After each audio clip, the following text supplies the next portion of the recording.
যে বিদ্যমান এবং প্রতিষ্ঠিত রাজনৈতিক দলগুলো যে ন্যূনতম সংস্কারের কথা বলছে, এটা আসলে নির্বাচন কেন্দ্রিক সংস্কার। মানে তারা মনে করে যে নির্বাচনের জন্য কিছু ঘষামাজা করে নির্বাচনটা দিয়ে দেওয়াটাই সংস্কার। আমরা ব্যাপারটাকে এভাবে দেখিনি। এবং নাহিদ ইসলাম দুটো কথা বলেছেন, যে একটা হলো শেখ হাসিনা তৈরি হয় যে ব্যবস্থায়, এই ব্যবস্থার আমূল সংস্কার করতে হবে। যে ব্যবস্থার কারণে এখানে বাংলাদেশে বারবার আসাদ থেকে শুরু করে নূর হোসেন থেকে শুরু করে সাইদ, মুগ্ধ, ওয়াসিমরা জীবন দিচ্ছে।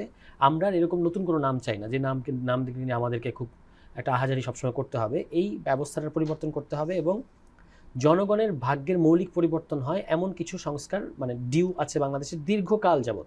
এই সংস্কারগুলো করার একটা মহা ঐতিহাসিক মুহূর্ত হচ্ছে এই 24-এর গণ অভ্যুত্থানের পরের যে বাংলাদেশ।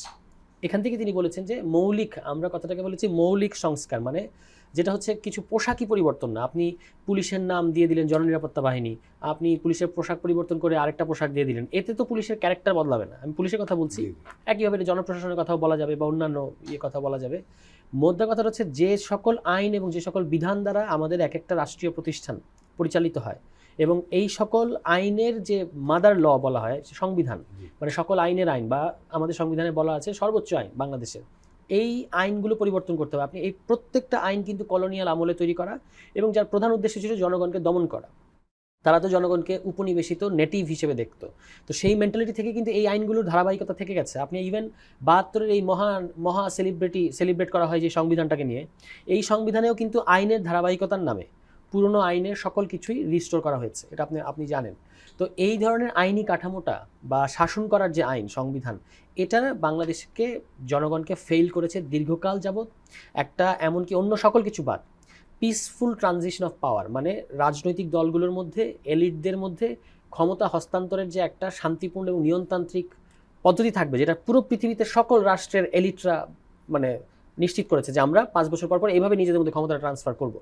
এইটুকু জিনিস আমাদের এখানে তারা অর্জন করতে পারে নাই বা নিশ্চিত করতে পারে না। আপনি দেখবেন যে 72 থেকে এই পর্যন্ত ইতিহাস হচ্ছে খুবই কমন একটা, কোনো রাজনৈতিক দলকে যারা ক্ষমতায় যাচ্ছে তাদেরকে আর বাধ্য করা ছাড়া ক্ষমতা থেকে সরানো যাচ্ছে না। পজিটিভ অর্থে সেটা গণ অভ্যুত্থান ঘটছে বা গণ আন্দোলন ঘটছে, নেগেটিভ অর্থে সামরিক কু ইত্যাদি ঘটছে।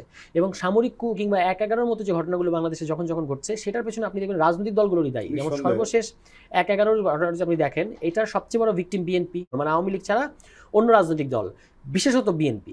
কিন্তু এটার দায় কি বিএনপি এড়াতে পারবে? এই 1/11 আসার মানে যে প্রেক্ষাপট, যে আপনি একজন ব্যক্তিকে তত্ত্বাবধায়ক সরকার ব্যবস্থা প্রদান করার জন্য সংবিধানে সংশোধনী করলেন, এবং সেটা নিয়েই লগি বৈঠা আওয়ামী লীগ ঢাকা শহরে লাশের উপর নৃত্য করলো, এবং সেটাকে তারা নাম দিল গণতন্ত্র পুনরুদ্ধার। আপনি তো সেই ন্যারেটিভটা করতে পারেন না। তারা তাদের তাণ্ডবকে গণতন্ত্রের পুনরুদ্ধার নাম দিতে পারে। আপনার 14 সালের আন্দোলন নির্বাচনের বিরুদ্ধে বা নির্বাচন আদায়ের জন্য বিএনপি, সেটা হয়ে যায় জ্বালাও পোড়াও। তো বিএনপির তো এই সংকটগুলো, নিজের এই সংকটগুলো বুঝতে হবে। যাই হোক, সেটা অন্য আলোচনা। আমি এটা আপনার এখানে এসে আগেও বলেছি যে নির্বাচিত সরকারগুলোর মধ্য দিয়েই অনির্বাচিত সরকার কায়েম হচ্ছে। এখন রাজনৈতিক দলগুলো বলতে চায় যে নির্বাচিত সরকারই গণতান্ত্রিক সরকার। আমরা কিন্তু এরকম মনে করি না। আমরা দেখেছি 91 সাল থেকে বাংলাদেশে যে সরকারগুলো এসেছে, কম আর বেশি প্রত্যেকটাই নির্বাচিত স্বৈরতন্ত্র কায়েম করেছে। এটা ঠিক যে 91 এবং 96 সালে যেহেতু একক কোনো দল 151 আসনের মেজরিটি পায় নাই, ফলে তাদেরকে কোয়ালিশন করে ইত্যাদি করে কিছুটা সহনশীল আচরণ করতে হয়েছে। কিন্তু 2001 সাল থেকে আপনি দেখবেন ব্রুট মেজরিটি যাকে বলে, এই 201-30টা আসন পেল জোট, বিএনপির যে জোট, বিএনপি একা 201 এবং জোটে 230। 2008 সালে আওয়ামী লীগ ওভারহেলমিং মেজরিটি। এবং এটার পেছনে কিন্তু আপনি আবার যদি ভোট পার্সেন্টেজের রাজনীতিটা খেয়াল করেন, ভোট পার্সেন্টেজ আপনি দেখবেন লেস দেন 40% অলওয়েজ। এবং কাদের লেস দেন 40%? মানে টোটাল ভোটারের না, যারা ভোট দিচ্ছে তাদের লেস দেন 40%। এত কম পার্সেন্টেজ মানুষ, মানে দেশে একটা সিংহভাগ মানুষ ওই সমস্ত ক্ষমতাসীন দলকে সমর্থন করে নাই। তবু তারা এই 2/3 মেজরিটির বলে, ও সেই 2/3টা তারা কীভাবে করে? আপনি দেখবেন যে সীমানা পুনর্নির্ধারণের একটা রাজনীতি আছে, যেখানে আপনার ভোট বেশি সেখানে আপনি আসন বাড়িয়ে দিচ্ছেন, যেখানে আপনার ভোট কম সেখানে আপনি আসন কমিয়ে দিচ্ছেন। এই সকল রাজনীতি করা হচ্ছে। এবং যেহেতু আপনি যখন সরকার থাকেন আপনি চাইলে এটা করতে পারেন। এগুলো করে করে তারা যখন 2/3 বলে সংসদে এত মেজর রাষ্ট্রের ফান্ডামেন্টাল ক্যারেক্টার বদলে দেয় এমন সব সংশোধনী তারা করেছে। যেমন তত্ত্বাবধায়ক সরকার ব্যবস্থা। তত্ত্বাবধায়ক সরকার ব্যবস্থাটা ছিল বাংলাদেশের জনগণের প্রায় 14 বছরের আন্দোলনের ফসল। একমাত্র আন্দোলন যেটাকে আদালত স্বীকৃতি দিতে বাধ্য হয়েছিল, সেটাকে আওয়ামী লীগ কোনো রকম কথা ছাড়া 2008 সালে ক্ষমতা আসার পরে তারা এটাকে বাতিল করে দিল।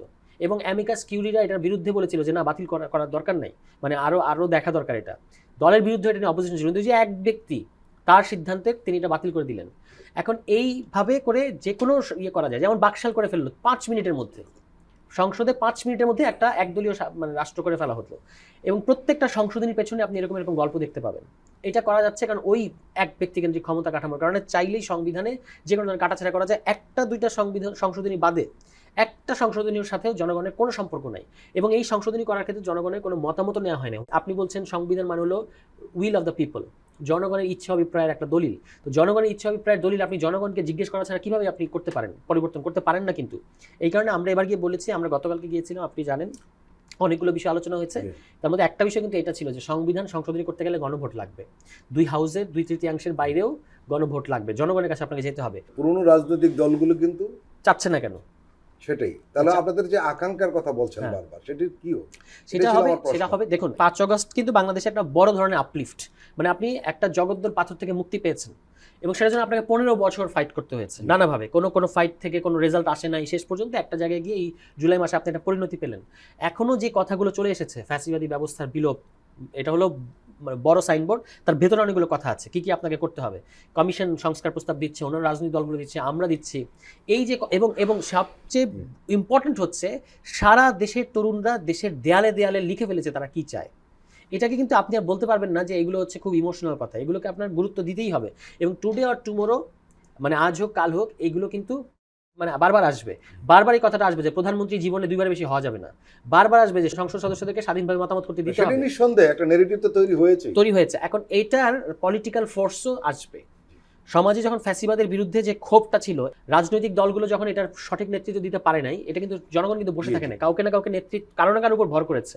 সামনেও জনগণ কারো না কারোর উপর ভর করবে, সেটা এনসিপি হতে পারে, সেটা অন্য কোনো ফোর্স হতে পারে, কিংবা রাজনৈতিক দলগুলোর বাইরে জনগণ আবার কোনো নেতৃত্ব খুঁজে নিতে পারে। কিন্তু জনগণের ঐতিহাসিক মুক্তির যে আকাঙ্ক্ষা, এটা কখনোই আপনার থেমে থাকবে না, এটা মানে আগাচ্ছি আমরা, মানে অনেকগুলো বাধা বিপত্তির মধ্য দিয়ে আগাচ্ছি, সামনেও আগাবো।